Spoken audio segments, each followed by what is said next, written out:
I don't think you have what it takes to achieve your goals this year if we still believe the same beliefs about ourselves.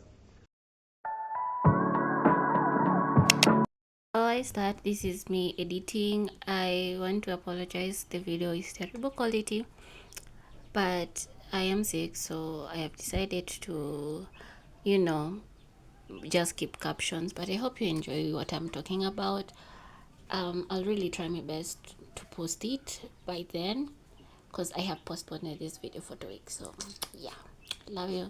My name is Teddy Washuka, and I'm only here to help you. Because honestly, let's be real, I have been doing this stuff for like 2 years, and let's say it was up to the end of last year is when I actually realized I had to change a lot about myself, and that's including my beliefs.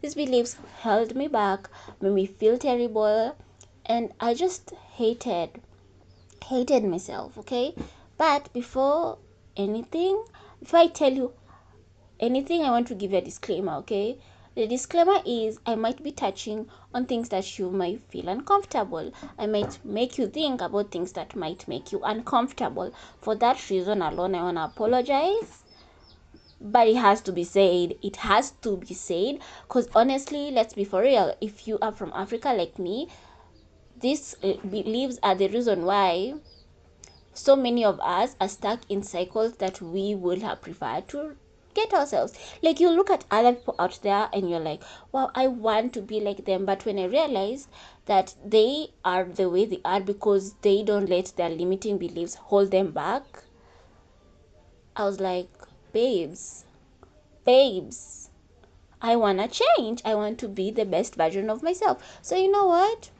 You too, you can be the best version of yourself, but first you have to get rid of that bug and that nasty voice that is in your head telling you can't. Okay? Okay? Yeah. So let's get into it. What are the causes of limiting beliefs? That's the question. That's the question that we all would love to know. So let's highlight it, okay? Cause number one is childhood trauma. And childhood trauma is very broad, especially since you got it from school, you got it from religion, culture, past failures, and society putting an agenda for you to follow that isn't for you. Now, I know you're listening to this in like childhood. What do you mean? Well, some of us or some people live in positions where our childhood forced us to believe certain things about ourselves. Now, for me, for example, I remember when I was a small girl, I always believed that I will become a musician, but because my parents always shunned the idea of becoming a musician when I was younger, it left me and made me realize that I will not become a musician because it's bad, and my parents are gonna be disappointed in me and I'll fail. Another version of like trauma is maybe school. I'm gonna also use myself because I've also experienced almost all these forms of trauma. In school, I was always made to feel like a failure, that I can never amount to anything, due to the fact that I was different from other children, and I was made to feel different. And other kids could like write faster, had better handwritings, could spell, but for me, I couldn't spell, I couldn't write in a good handwriting. I was always in the last of the barrel. And I remember when I was in class, at class like in the grade one, for anyone who's like foreign, but for us class one, I remember I had good grades, but due to the fact that the teachers around me treated me like a child, or not a child, but treated me like a failure due to my handwriting, I used to be sent to like baby class to go sleep with the children. And all this made me realize that I might not be good enough, and I hated myself at such a small age. I was like 6 and 7, and it was so bad to the point where it actually builded. It ended up becoming a ripple effect when I was older, around 13 and 14, where I hated myself and hated who I was. I actually learned to love myself last year, and I want you to also learn to love yourself. So we have to identify what are the root causes of like you know. Another one is religion. Maybe they were strict, or for me, religious trauma isn't big. All I remember is there's a lady who told me I will go to hell if I don't go to church, and which honestly kind of made me feel bad, but it never really made me stop being Christian. However, things like that make people want to leave religion, or want to hate themselves and make themselves feel bad for not participating in things that are considered godly to people's eyes, not in the religious, in the Bible's sense, if you're a Christian. Cultural, now for example, another one is I'm from Kenya, and for us, we are a group of cultures, okay? So due to that fact, you'll find that in my culture, or in my, not culture per se, but in my society, there was a time there was a rivalry between two communities, and we were expected not to interact with those communities, and it actually led into something really serious in the end. And due to that fact, you find you have a limiting belief saying that that group of people are terrible and bad, and it's not okay to believe that. Past failures, this one I don't really need to explain as much, because people do things and fail, people repeat things and fail, people repeat things and fail, and it's all part of life, and it's okay. I had to drink that. Finally, society, and this one is just a collective of all forms of trauma. Like society will expect you to do this as a man, as this as a woman, do that as a man, a woman, blah blah. Things like that really will create a sense of, as a woman, I have the responsibility to be a mother, which is not true, by the way. You don't want to be a mom, you don't have to. Even the Bible, I think I'll just put the Bible verse encourages to be single if you have the opportunity to be single. So, like, I don't know why society keeps on doing that to us, but anyway, yeah. So those are the causes of limiting beliefs. So ask yourself, before we go to the next chapter, what are the reasons why I believe certain things, and why are they rooted in my childhood, society, my family? Yeah. And all in all, there are a lot, okay?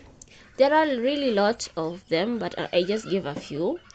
But ask yourself, who told me this for me to think about? Who repeated it to the point that it became a reality at that point of my life? And does it suit me now? Think before we go to debunking in the next part. Okay, now we are here to debunk this. Now this one is gonna be longer,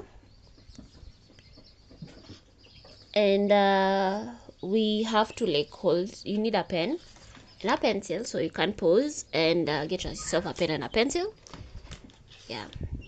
Okay, now you have a pen and a pencil. We're gonna write down all these limiting beliefs down, right? If you're gonna write down, I'm not good enough, I am not worthy enough. Let me just get my book where I had written mine like last year, if I can find it. But these limiting beliefs are really important for you to write them down, because if you don't write them down, you will not be able to face them and come to terms that you will never be able to achieve anything if you still believe that. Okay, yeah, we are not out here making goals that make us feel terrible. Okay, now where are, oh my gosh, I do write a lot. Okay, here are the limiting beliefs that I had last year. I feel like a failure since I have never won anything. Now I had to write it down, and later I went to somewhere where I wrote cons. In that section of cons, I wrote, I am capable of a lot of things. I believe I can still win despite the odds. And honestly speaking, something else is, I want you to write that like you're a failure, and then remember what you want. For me, I wrote, I feel like a failure. I think I should have wrote like I have never amounted to anything. My remainder is, I was able to do the course that I wanted to do. Okay, this was a course I had applied in high school. Did I go to get to do it in a university? No, but I'm doing it in a technical school, and that course is an engineering course. And does it mean I failed? No, I actually did what I wanted to do because my grades allowed me to like pursue it, like if I believed I was a failure, I couldn't have gotten that B plus in chemistry. And I am so proud of myself for being able to do that, and I am not a failure for that. And I want you to believe that. Think of things that you have achieved, even if it's the smallest thing. If you say I am an unkind person, remember you helped someone with a pencil when you were a child.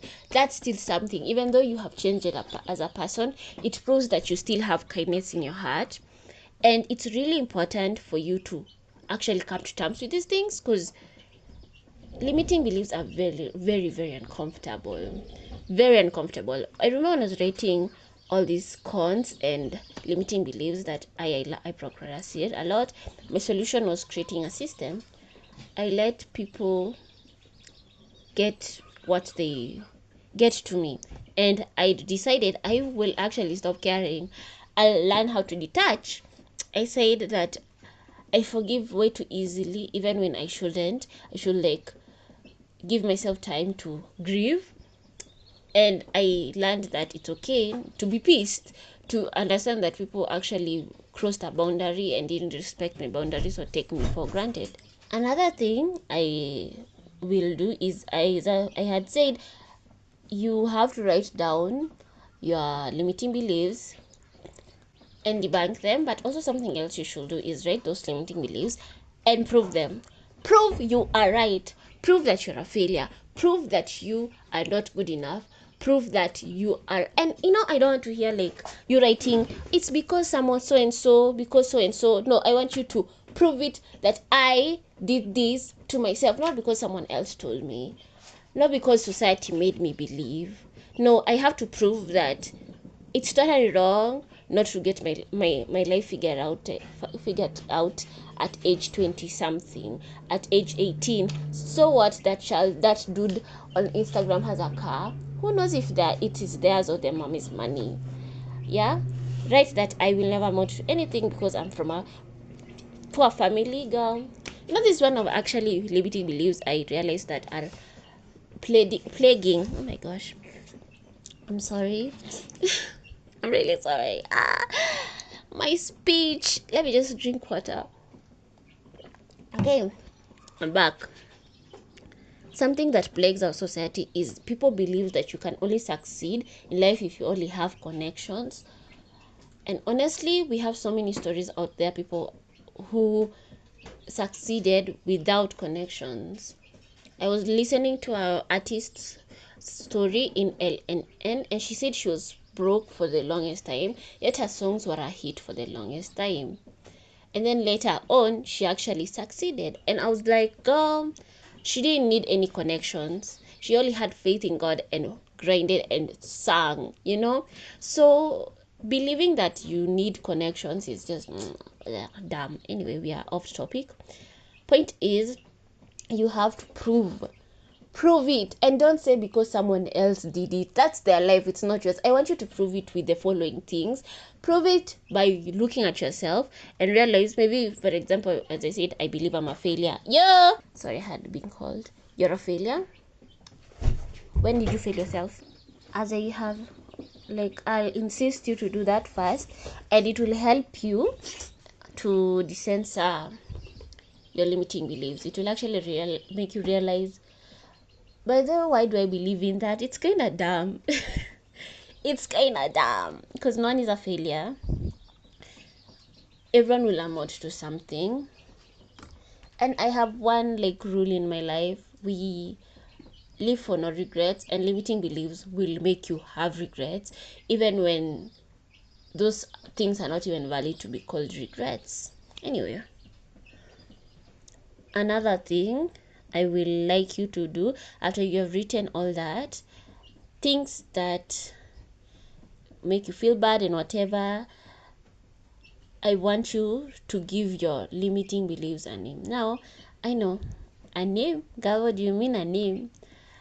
Um, when it comes to like limiting beliefs, these are like small voices, okay? In your head, you have a voice that always makes you feel bad, okay? It makes you feel like a failure, and it actually enforces the belief because it's a voice, right?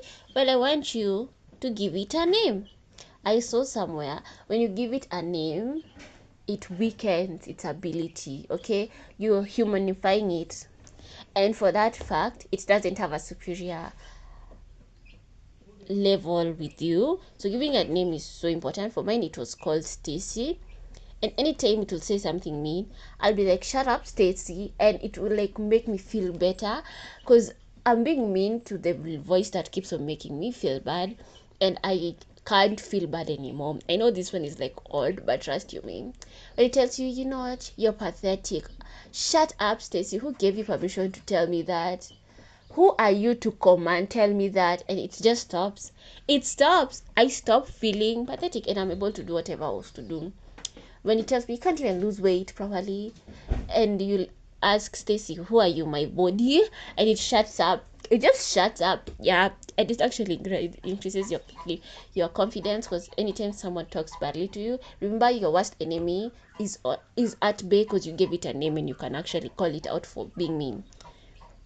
Another thing is, I want you to do therapy. There's actually free therapy out there, and I think I'll put a link down on site I found where they have written all the free therapy you can find in Kenya, that is. But for anyone who can afford therapy, please go for therapy. But I also want you to understand, talking about it doesn't make it solved.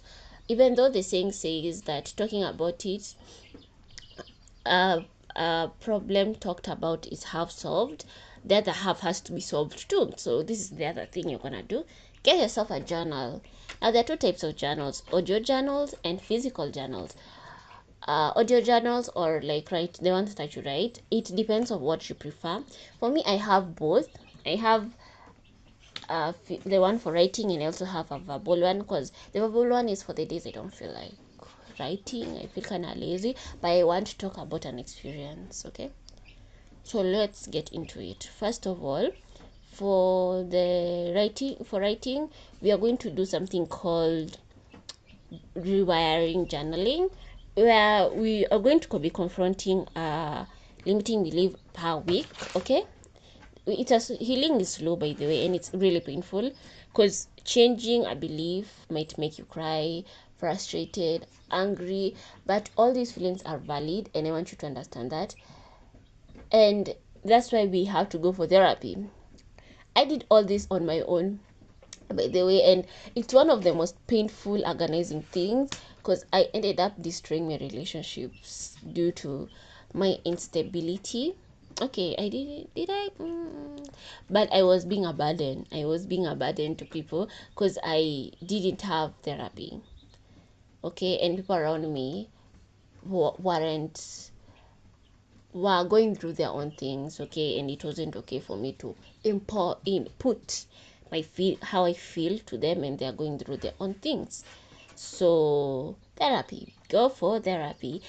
And if you journal, you're gonna be writing a problem. Okay, you're gonna be writing that problem, and when you write it down, you're gonna write why and probably the cause, and you're gonna just black out and write it all out. It doesn't matter if it's like something from 20 years ago, 10 years ago, 5 years ago, a year ago, 2 days ago. Write it down in detail if you can. I will encourage you, if you can't write it on your phone, you can do it on your laptop. I have like so many diaries, by the way, but for my laptop, I think it's where I let go. Okay, you can also do a practice of lettering, where you write a letter to each limiting belief, and you also gonna be going into details. Okay, and then you want to burn them or keep them if you want, but burning them helps you let go. But I don't think, for me, I feel like it doesn't do much for me when I burn my problems. What I usually do is I write them down and forget. Okay, I usually come back later to read them and realize who I was back when I wrote this letter to certain person. Sometimes limiting beliefs come in forms of people, because these people made me believe a certain way of myself because of how they made me feel. So I write a letter to them. Do I end up crying? Sometimes, especially if it really hurt me that badly. But when I write them down and like tell them how I feel, even then I'm never gonna tell them verbally, it helps me feel better and released. And then afterwards I like write from my name and then date, time I finished, like what's the time at that time when I'm writing the date. Yeah. Another thing is yeah,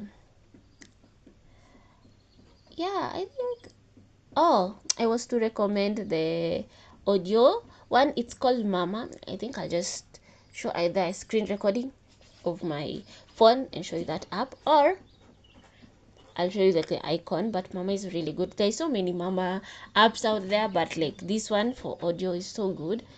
And the problem with it is that you have to pay for you to listen to your voice notes again. So like you can also have the option of, if you have a laptop, that is, send yourself as voice note to yourself. And if it's your WhatsApp is connected to your laptop, you can always take that audio and save it on your laptop and maybe write a name like this is this and this. Okay. And yeah, that's the end of our episode 1 of my glow up series, where we talk about your limiting beliefs. In the next episode, we want to talk about inner child and inner teen, because after all, we can never have a physical glow up if we don't really understand all these emotional turmoils. And I think when you are able to like do all these first, you'll be able to actually understand who you are and what your core is and what your vibe is. So please, baby, be patient, okay? Anyway, thank you for listening. I hope you change. I hope you do something for yourself. And I hope you have a blessed week. And we'll see each other next week. Bye.